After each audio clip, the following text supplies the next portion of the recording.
madaxweynaha koonfur galbeed Soomaaliya Cabdicasiis Xasan Maxamed laftigareeye shir gudoomiyeedka shirkii golo wasiirada oo toddobaadkii khamiistan iska kooyeen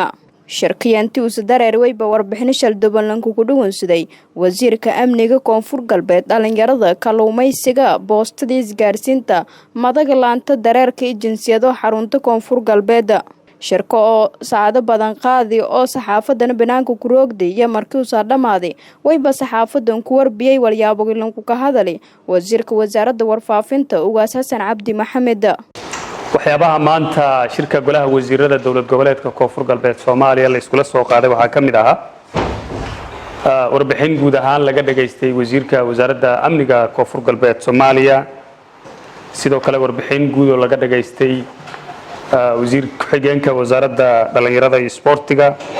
iyo warbixin laga dhageystay wasiirka wasaaradda kalluumaysiga iyo kheyraadka badda dawlad goboleedka koonfur galbeed Soomaaliya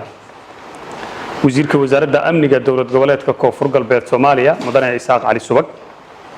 oo warbixin guud ka dhiibay toddobaadyadii la soo dhaafay guud ahaanba gobolada koonfur galbeed Soomaaliya xaaladooda amni guud ahaan sida ay tahay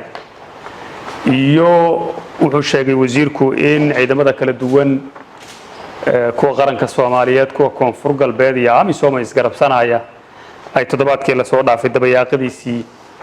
dagaal kula galeen deegaanka Goofgaduud buuri oo qiyaastii u jirtay 35 kilomitir degmada Baydhabo halkaas ay isku dayeen shabaabku inay dhibaato ku gaarsiiyaan dadka shacabka magaaladaas ku nool iyo inay soo weeraraan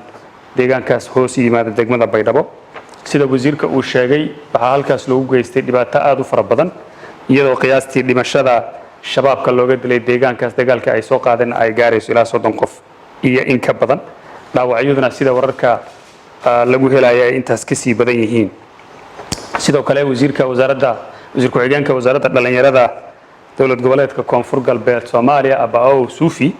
oo warbixin guud ka dhiibay wasaaradda dhalinyarada iyo sportiga waxyaabihii u qabsoomay muddadii sanadka ahayd gaar ahaan bilihii ugu dambeeyay October November iyo December halkaas oo wasiirku warbixin aad waxtar u ah wasaaradda dhalinyarada iyo sportiga uu ka soo jeediyay asagoo sheegay in dhalinyarada reer koonfur galbeed Soomaaliya gaar ahaan magaalada Baydhabo dhalinyarada ku nool ay u helan yihiin garab istaaga iyo la shaqaynta dawladnimada iyo horumarinta arrimaha dhalinyarada sidoo sheegay wasiir ku-xigeenka wasaaraduna